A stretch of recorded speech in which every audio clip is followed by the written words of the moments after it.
Hello, నమస్తే. నేను మీ ప్రవళిక. మా గోకర్ణ ట్రిప్ ఎలా జరిగింది, మేమేం చేశాము అనేది మొత్తం ఈ వీడియోలో చెప్పబోతున్నాను. చాగంటి కోటేశ్వరరావు చెప్పినట్టుగా మాస శివరాత్రితో కానీ మహాశివరాత్రి కానీ అక్కడికి వెళ్ళడం జరిగితే చాలా అదృష్టం అని, అక్కడ ఏ రాయైనా శివలింగమే, ఒక్క పత్రి పెట్టిన ఆ శివయ్య అనుగ్రహం మనపైన ఉంటుంది అని చెప్పినట్టే మేము ఈ కార్తీక మాసంలో మాస శివరాత్రితో కలిసిన మహాశివరాత్రితో సమానమైన కార్తీక మాస శివరాత్రి రోజు మేము అక్కడికి వెళ్ళాము. అక్కడికి వెళ్ళడంతో పాటు ఇంకో భాగ్యం ఏంటంటే, అక్కడ లక్షవత్తుల పూజ నేను ఆ గర్భగుడిలో ఎలా చేసుకున్నాను అనేది మొత్తం ఈ వీడియోలో చెప్పబోతున్నాను. వీలైనంత మట్టుకు ఈ మొత్తం టెంపుల్ ఎలా ఉంటుంది అనేది వీడియో తీశాను. నాకు తీయొచ్చినట్టు నేను తీశాను. నచ్చితే ఒక్క లైక్ ఇవ్వండి. కొత్తగా ఎవరైనా చూస్తే నా ఛానల్ని సబ్స్క్రైబ్ చేసుకోండి. మనం చేయాలనుకుంటే ఏమీ చేయలేము, కానీ శివయ్య అనుగ్రహం ఉంటే మాత్రం ఏమైనా చేయొచ్చని ఈ ట్రిప్పు అనిపించింది.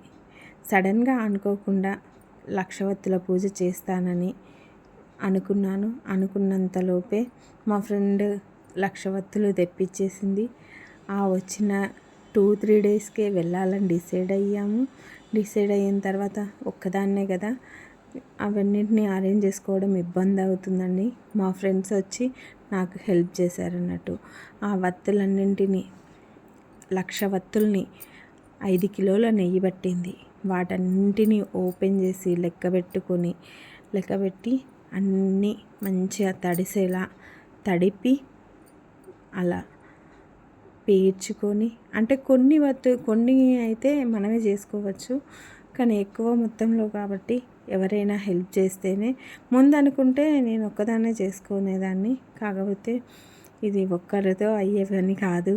అప్పటికప్పుడు అనుకున్నట్టుగాని ఇక వీళ్ళందరూ వచ్చి నాకు హెల్ప్ చేసి ఇదన్నంతా ఆ లక్షవత్తుల్ని పేర్చి ప్యాక్ చేసి మంచిగా సెట్ చేసి వీళ్ళందరికీ థ్యాంక్స్ చెప్పుకోవాలన్నట్టు నేను వీటన్నింటినీ మంచిగా సాయిల్ పేపర్ ఉంటుంది, సిల్వర్ సాయిల్ పేపర్లో ప్యాక్ చేసి అలా చేసి పెట్టారన్నట్టు. ఇక నిజామాబాద్ టు గోకర్ణ మా ట్రిప్ ఎలా అయ్యింది అని, నిజామాబాద్లో స్టార్ట్ అయిన తర్వాత హైదరాబాద్లో దిగి Hyderabad to Hubli train 13 hours journey తర్వాత హుబ్లీలో దిగిన తర్వాత అక్కడ నుంచి అంకోలాకి 150 కిలోమీటర్స్. 150 అంటే 3 to 4 అవర్స్ జర్నీ అన్నట్టు.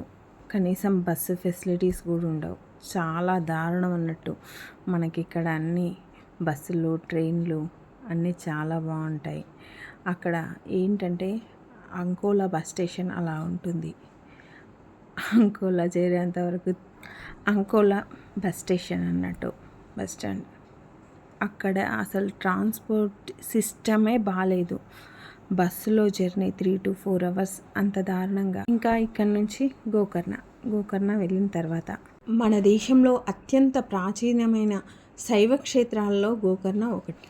పవిత్రమైన త్రిస్థలాల్లో గోకర్ణ ఒకటి. మిగతా 2 వారణాసి, రామేశ్వరం. గోకర్ణ క్షేత్రానికి పరమట అరేబియా సముద్రం, తూర్పున సిద్ధేశ్వర క్షేత్రం, ఉత్తరాన గంగావళి నది, దక్షిణాన అఘనాశిని నది ఉన్నాయి. ఇలా ప్రకృతి రమణీయతతో అలరాడుతుండే ఈ క్షేత్రాల్లో శివలింగానికి ఆత్మలింగమని ప్రతిష్టాపనమైంది. ఈ పుణ్యక్షేత్రం గురించి రామాయణము, మహాభారతంలో చూడగలం.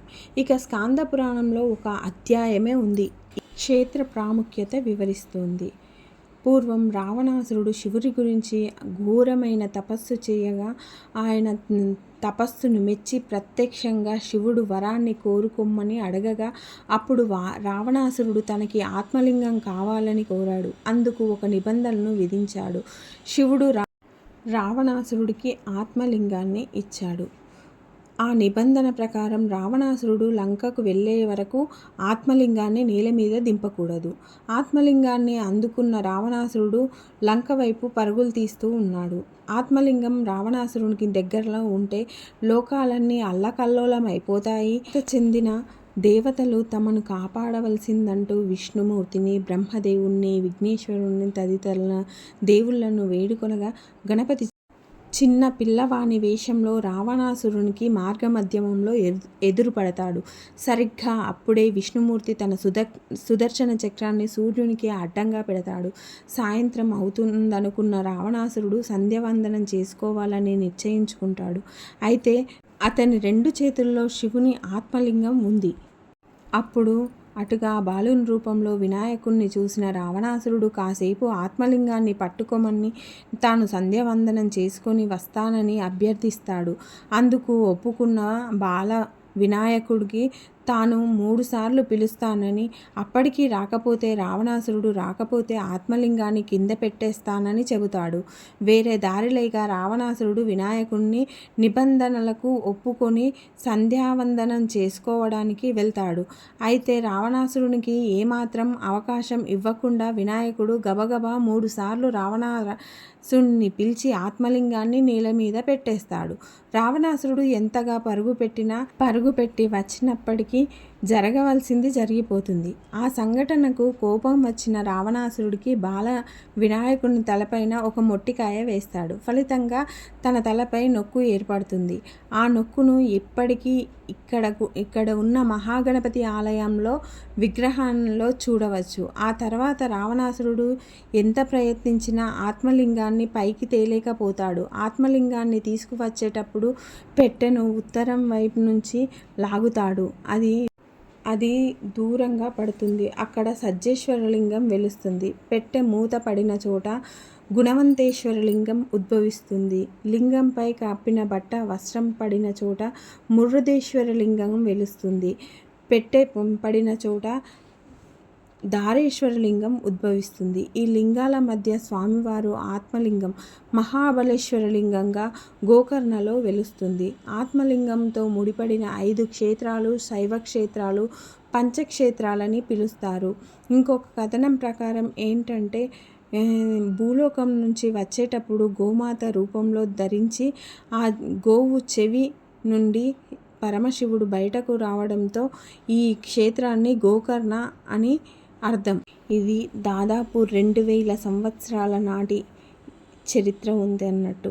త్రేతాయుగంలో ఈ క్షేత్ర చరిత్ర ఎంతో పురాతనమైంది. కాళిదాసు తన రఘువంశ కావ్యంలో ఈ చరిత్ర ప్రస్తావన 7వ శతాబ్దంలో, హర్షవర్ధనుడు నాగానంద కావ్యంలో ఈ క్షేత్రం గురించి వివరించాడు. గోకర్ణంలో ప్రధాన ఆలయం శ్రీ మహాబలేశ్వర ఆలయం. ఈ ఆలయంలో స్వామివారిని దర్శించుకునే ముందు భక్తులు కోటి తీర్థంలో స్నానం చేస్తారు. కోటి తీర్థంలో స్నానం చేస్తే సమస్త రోగాలు నయమవుతాయని ప్రతీతి.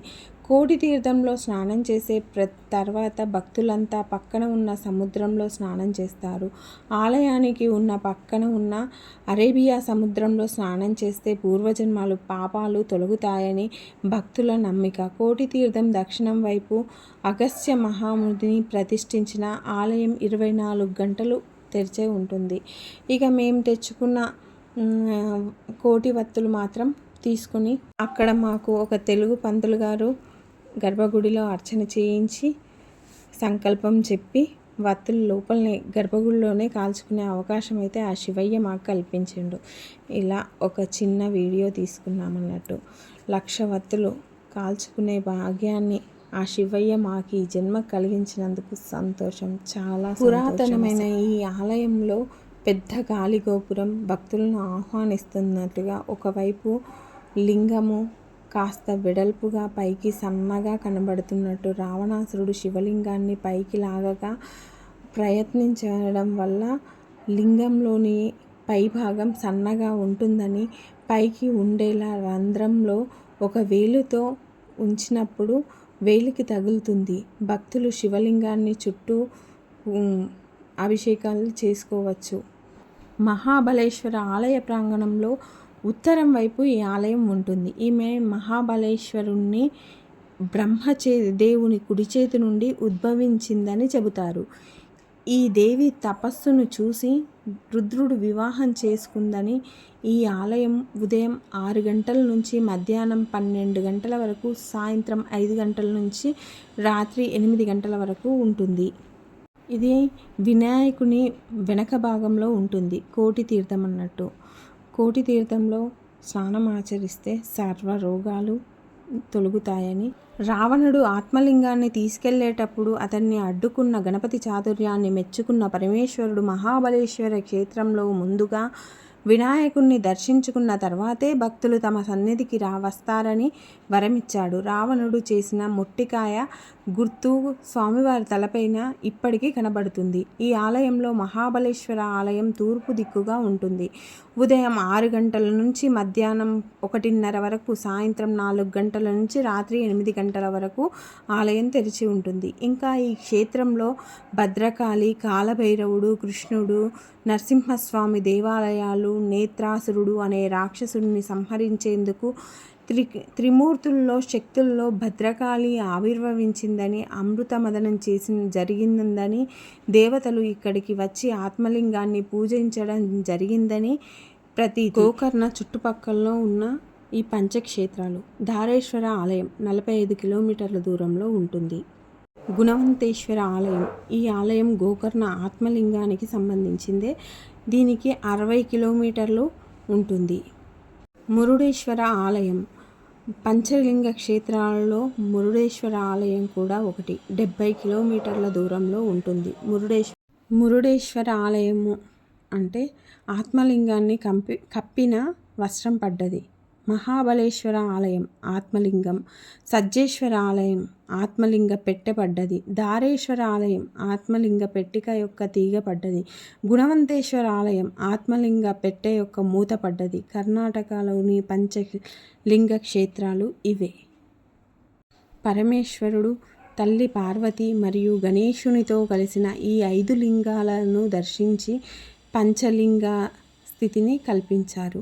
ప్రతి దేవాలయం చుట్టుపక్కల ఉన్న ప్రకృతి ప్రసాదించిన సంపూర్ణ సమ్మేళనంతో దైవత్వాన్ని అనుభవించడానికి ఈ జీవితంలో కనీసం ఒక్కసారైనా కర్ణాటకలోని పంచలింగాలను తప్పక సందర్శించాలి.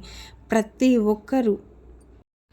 బస్టాండ్ పక్క నుంచి వచ్చే సందులో మహాగణేశుని టెంపుల్ అన్నట్టు చిన్నగా ఉంటుంది. ఇక్కడే స్వామివారు శిలగా మారిపోయారు.